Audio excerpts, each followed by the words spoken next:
Hi everyone, it's Kelly from Kellie's Bead Boutique. So I've been making and teaching how to make jewelry for a very long time now. And one of the things that I hear all the time is, you make it look so easy. Well, that's because I think it is. So I'm going to take some simple parts and some simple techniques, and I'm going to teach you how to make your very own jewelry. So if you want to see what I'm making today, come and join me.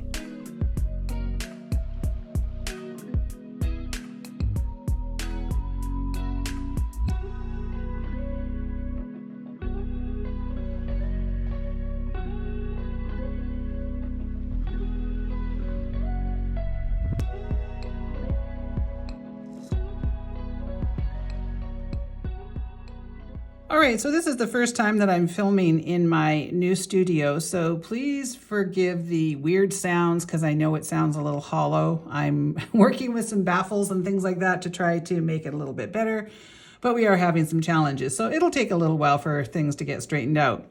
Anyway, so you may be wondering, well, why has she got a pair of earrings down there that I've probably seen the video on before? Well, that's because I'm starting a new series. So often I will create a pair of earrings or a necklace or whatever I'm doing my tutorial on, and it will sell out fairly quickly. And that's what happened with these particular wild rose earrings. One of the colors sold out almost immediately, and then we were left with one other color that has since sold out too. Now, I really think these earrings were so cute, and we get tons of emails saying, well, I really want these earrings again. Why don't you make a kit? So that's what I'm going to start doing. So what I'll do is I will repurpose the video in that I'm not going to make a brand new video on how to make them because that would just be a waste of my time. But what I'm going to do is come up with new colorways. I will edit those colorways into this new video, and then you'll be able to sort of revisit it again and see how I made them. So I think it's kind of a really great way of keeping this tutorial alive, and it gives you another opportunity to have a look at it. So I don't know what to call this series, or should I bother calling it anything? Let me know in the comments section below. Do you think I should name this like my redo series, or I don't know what to call it. So if you have an idea, let me know. So I've come up with two different colorways on this particular batch. So this one is the Ivory Picasso. So it has that beautiful turquoise color in it. And I've kept everything pretty much the same. Otherwise, I have changed the color of the fire polish. So I've got a 6mm faceted fire polish up here, and this is in Halo Linen. And then I've kept all the rest of the components exactly as they were in the original. So I've got my antique brass little dimpled coin, or whatever we're calling that here. And then I've got the two different bead caps. So that little tiny bit of gold there just to give it a bit of a pop. We're using the antique brass wire, and we've got the antique brass ear wire. For my second one, I've used sort of a purpley tone. This is tanzanite with a gold wash, and this pairs up so beautifully with that little tiny bit of gold in the bead caps. And then for the fire polish, I've used oxidized bronze titanium, which kind of has a bluey purple tone to it. And then again, all the same components. So it's just another way of keeping these earrings up available for a kit. So let me know what you think and give me a suggestion as to what I might call this series. So now I'm going to roll the video that I previously did before. So you might notice a few different things in there that, you know, or I've changed along the way because this is a little bit of an older video, but it'll give you an opportunity to see it all over again. So if you are interested in this kit, you just go down to the description box below the video, and there'll be a link that takes you to my fully secure website at www.kelliesbeadboutique.com. Make sure you spell Kelly with an IE. So thanks so much for watching, and enjoy the video. Okay, so to make my wild rose earrings, I'm going to use some 22 gauge craft wire. I have a couple of these beautiful wild rose check glass beads. I have some 6mm fire polish beads. I have a couple little discs. I have some ear wires, some little bead caps, and then some really tiny little bead caps. And for tools today, we're going to be using our 4 basic tools. We've got our chain nose pliers, our bent chain nose pliers, our round nose pliers, and our cutters. And I'll leave a link below on another video that I have that shows how to properly use all these tools. So let's get started. First thing I'm going to do is cut about 6 inches of wire. And I don't measure it, but you know, I want a piece about that big, which is about 6 inches.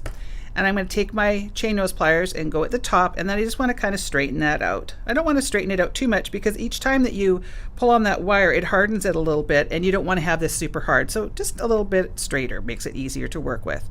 And now I'm going to go about a third of the way down, and I'm going to use my thumb, and I'm going to press on that and push away and get a nice sharp bend like that. I'm now going to pick up my round nose pliers and come in and go about third of the way up. I don't need a loop that's too big. So now I'm going to take my finger and push that wire straight up and over, and now I'm going to take my thumb and push it straight down. Now I'm going to open up my pliers, but I'm not going to pull them out. I'm just going to rotate them so that they're parallel to the table. And now I'm going to take this little tail that's in the front and pull it straight to the back. And now if that's off center a little bit, I'm just going to pull to the right, and then you can kind of pull that little arm down. So now that's what we're going to have, is a nice little loop that looks like that.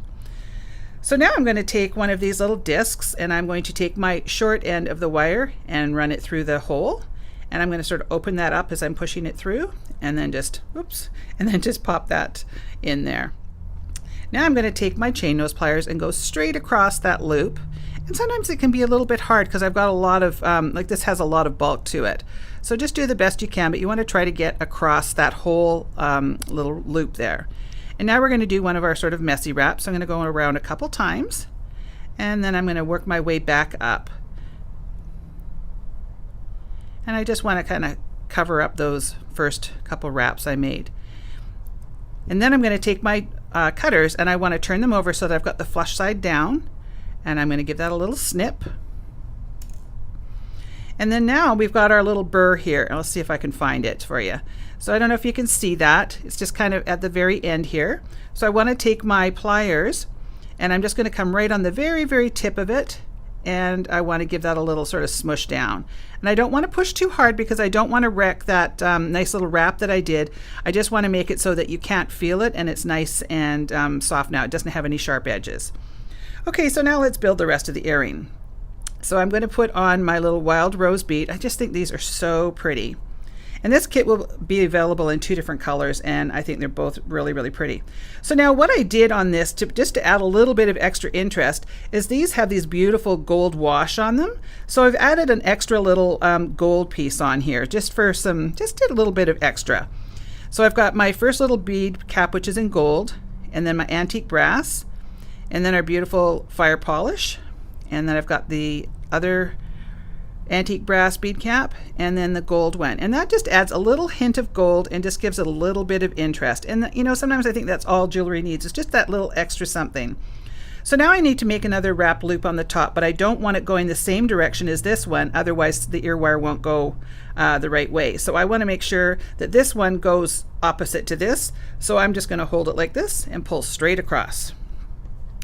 Now I'm going to go about a third of the way up. Oops, my bead cap came off. Make sure that doesn't happen. Okay, so I'm going to go about a third of the way up and go up and over and down, rotate that plier and pull that straight to the back. And then now you'll see that it'll probably be really out of whack there. I don't know if you can tell on camera. You see how far over to the left it is? And that's because of the way that this is created. It doesn't have a neck. So what you have to do is just rotate that so that it's now parallel. You see how that completely brought that up over top? So that's what we want to do, is just bring that up by pulling on to the right. Okay, so now I'm going to wrap this up. So I'm going to go down once, twice, and then I'm going to work my way back up just to cover up those first wraps. And I usually go down twice and then come back up 3 times. But you know, there's no rules. You just do whatever works for you. And then once I'm happy with that, I'm just going to give that a little trim, again using the flush side of my cutter. And I got to find that little burr. And this one is kind of already tucked down, but I just want to sort of soften it up a little bit so that you can't feel anything. And then now what I do is I just kind of, you know, get all my wires straightened out, and you just take your pliers and just kind of straighten everything out. That's the nice thing about creating your own jewelry, is you can make it look exactly like you want. And I just want to have everything going the right direction. And now I'm just going to put on my ear wire. So I'm going to bring that almost like I'm opening up a jump ring. I'm just going to open it up like that. And I'm going to slip that on like that and then do it up nice and tight.